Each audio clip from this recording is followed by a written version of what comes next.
Alright guys, welcome back to the channel. Thank you for checking the video out today. We have more PlayStation news, rumors, and leaks to go over and cover. So before we get into these topics, do me a favor and hit the like button to help the video out and show it your support.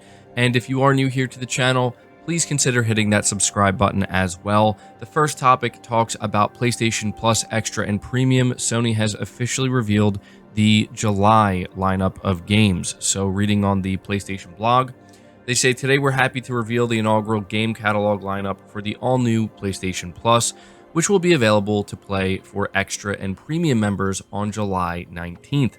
It's headlined by the much-anticipated feline adventure Stray, which makes its debut as part of the catalog. Also featuring in this month's game catalog lineup are Final Fantasy VII Remake Intergrade, Marvel's Avengers, 5 Assassin's Creed titles, and 2 Saints Row titles. And the entire list of July games for PlayStation Plus Extra and Premium is as follows: Assassin's Creed Unity, Assassin's Creed 4 Black Flag, Assassin's Creed Rogue Remastered, Assassin's Creed Freedom Cry, Assassin's Creed The Ezio Collection, Final Fantasy VII Remake Intergrade, Ice Age, Scrat's Nutty Adventure, Jumanji the video game, Marvel's Avengers, Paw Patrol on a Roll, Ready Set Heroes, Saints Row 4 Re-elected, Saints Row Gat Out of Hell, Spirit of the North Enhanced Edition, and Stray. And unfortunately, it's not looking too great for the PlayStation Plus Premium games, or classic games, I should say. You're looking at just 2 titles, that being Loco Roco Midnight Carnival and No Heroes Allowed. So, yeah, I don't think that Premium's looking too good this month, unfortunately, but hopefully that will improve. But I will say that the PlayStation Plus Extra lineup is looking very good for July. So I am curious, if you are subscribed to PlayStation Plus Extra or Premium, how are you feeling about the first month where Sony is adding new games? I know that many of you are going to be looking forward to Stray, but outside of that, in general, how's it looking? I also want to let you know before we move on that there was something that happened with the Italian PlayStation Plus Premium lineup with the classic games. Apparently, they were also going to have access to Dino Crisis, Soul Calibur, Broken Destiny, and Ridge Racer 2, but then the Italian PlayStation blog updated and they removed those games. So, not sure what's going on there. I don't know if maybe they announced them a little too early or if that's something that's going to be coming in August. But yeah, I think people would have been a lot more satisfied maybe with the premium games lineup if they were able to include those. But, you know, I'll let you guys know if there's any update to that. We're moving on to the next topic, though, which talks about Bloodborne Remake. And unfortunately, it's not good news if it is to be believed. We know that Bloodborne is considered one of the greatest PlayStation games, or just one of the greatest games in general, and fans have been really hoping for a long time that Sony would do more with this IP, whether it's a remake, a remaster, even just a 60 FPS patch for the PS4 version to make it more enjoyable on the PS5 or something like that. But as of now, Sony has done literally nothing with Bloodborne. In fact, it seems like they hardly even acknowledge it.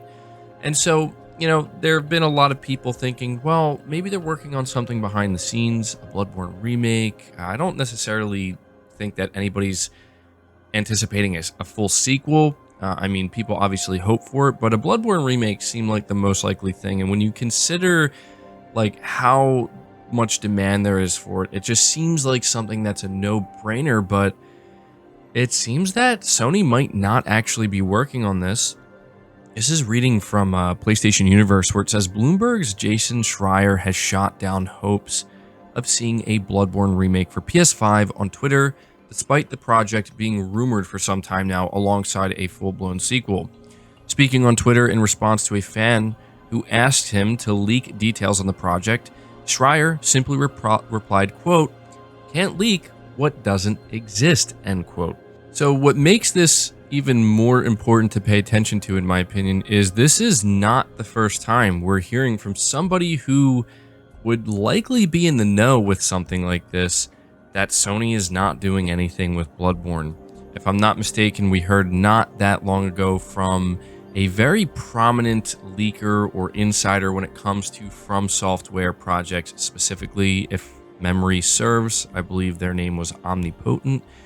They also said something similar where for everything that they heard about, for everything that they've been told, and for all the digging they've done, they could not find a single thing regarding Bloodborne. And it was basically signaling that nothing is in the works right now. And so we're also hearing from Jason Schreier that, hey, I can't leak something that doesn't exist. It implies that he has obviously asked about it, but he's heard nothing. And so, you know, when you consider this type of sources that Jason Schreier has, I don't know, guys. It's not looking too good, unfortunately. I have to say, it would be quite a shocker. Maybe not a shocker. Maybe that's a bit of a stretch. It would be surprising, I think, to find out that Sony is doing nothing with Bloodborne. But at the same time, considering how long it's been and they really haven't done anything with it, I guess I can't say that it would be shocking because, I mean, they have shown no signs of continuing to do anything with this IP. Personally, I think that's a bit of a mistake. I just feel like at the very least, bring out a remake, right? Bring it to PC. Why wouldn't they do that? Why wouldn't they do that? I mean, it's right there. But yeah, this is the latest info I have for this specific title. Obviously, I'll update you guys if we hear anything more. We're moving on to the next topic, though, which talks about the upcoming Last of Us HBO series. Once again, from PlayStation Universe, it says HBO chief Casey Bloys has revealed during a chat with The Hollywood Reporter that HBO's The Last of Us series will debut closer to early 2023. Nothing else was revealed during the interview regarding The Last of Us, but at least we have a good idea of when to expect the series to premiere. The show is an adaptation of Naughty Dog's 2013 post-apocalyptic horror title and features Pedro Pascal and Bella Ramsey as Joel and Ellie, respectively.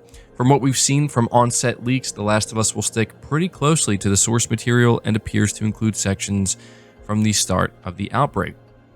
So I wanted to update you guys on this because we know that The Last of Us Part 1 is coming up, and for as much controversy, you know, as there is surrounding this game and, you know, whether or not it should have been remade, one thing that does make sense is Sony wants to try to put this game out in front of people and reveal, you know, or retell, I guess you could say, the story of Joel and Ellie's journey to coincide with the release of their HBO series. We do have to keep in mind that this HBO series is following the events of the first game, so it really does make sense why they're doing this, and they kind of want these things to coincide. If Sony's releasing The Last of Us Part 1 in September, and they're planning to release the HBO series in early 2023, it'll give people a couple of months to, you know, pick up the game, experience it, or, you know, kind of refresh themselves with the story. So there you go. If you're looking forward to this series, early 2023 is when it's dropping, and I have to say I'm definitely interested in watching this. I really want to see how it turns out. I want to see how Pedro Pascal and Bella Ramsey, how they portray these characters, you know, what they're going to do differently, and just, yeah, I mean, I'm interested in it for sure. Let me know down in the comments below if you're planning on watching this. Next up, we're talking about Konami, surprisingly, as they're talking about bringing back some Metal Gear Solid games that were previously delisted, which is obviously good news.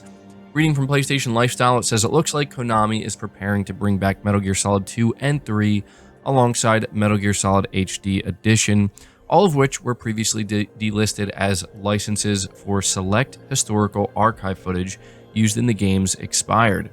Over on Twitter, the official Metal Gear account tweeted that it will resume sales of games that were temporarily suspended, and while it didn't specifically name the titles, we know which ones from the previous announcement.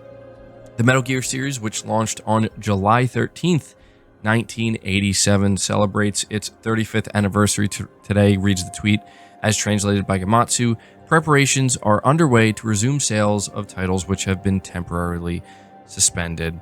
And so I think this is really good news. I mean, a lot of fans have been kind of begging Konami to bring these games back, and it always is disappointing to see stuff like this happen, but it's good news for sure that they're, you know, doing the right thing and bringing these games back for people to purchase. I mean, Metal Gear Solid 2 and Metal Gear Solid 3 are absolute must-plays in my opinion. So it was definitely a shame to see that it just was essentially inaccessible digitally to people. And so, we'll keep an eye on Konami. We'll see what other plans they have. We know that they have a bunch of other things, apparently, that they're working on behind the scenes, but they are holding on to these announcements, whatever they may be. So, we'll see what else they have to announce as we go further into 2022. But the final topic I have for you is just a little update on Skate. You guys know I'm really looking forward to Skate 4. Very excited about it. We have some new information. Reading from Gaming Bolt, it says the next Skate game is still a ways off, with EA recently having confirmed that it's still in the pre-alpha, which is another way of saying that there's a lot of work to be done on it yet. Even so, developer Full Circle recently invited players to get a taste of how the game is shaping up with a round of playtesting, and through that, some new details on the game seem to have emerged, courtesy of Reddit. In addition to a host of gameplay details, other pertinent information has also come to light. For instance, the fact that Skate is apparently being built on the Frostbite engine. This is EA's in-house engine, of course, but more and more EA titles have lately been shifting away from the problematic development toolset, including the likes of the next Mass Effect and Respawn's Star Wars games. Meanwhile, the leak also claims that Skate is allegedly targeting a Halloween launch, owing to the fact that a lot of stickers and decorations in the game are Halloween themed. Whether that means Halloween 2022 or Halloween 2023 remains to be seen, but the latter seems likely given the stage of development the game is on. Of course, there's also a good chance that those decorations aren't really tied to a launch window. And so, yeah, I wanted to mention this to you guys. It's also worth noting that a number of gameplay elements have leaked, including its map, customization, controls, a bunch of stuff. And from what I'm hearing, apparently it's pretty good. It sounds like the development team here is doing a really good job in kind of preserving that feel that is imperative to get right with a game like Skate. So that's really good to know. As for them using the Frostbite engine, that is a little bit nerve-wracking because, yeah, we've heard how problematic this engine is, but if they're doing playtesting, it sounds like maybe they have a good handle on it and it's working well for this game, which hopefully that's the case. And then it talks about a Halloween launch. I do not expect Skate to launch this year. That would be absolutely insane. There's no way that's going to happen. We haven't even seen official gameplay of it yet. So I'd say the earliest launch they're probably targeting is holiday of 2023. So maybe like October, November, around that time. But yeah, that's the latest update I have for you on Skate 4, and that's going to do it for this video, guys. I hope you did enjoy it. I hope you did find it informative. Again, if you did, leave it a like, subscribe if you're new, hit the bell notification icon, and feel free to share this video out on top of all that. But until next time, guys, take care.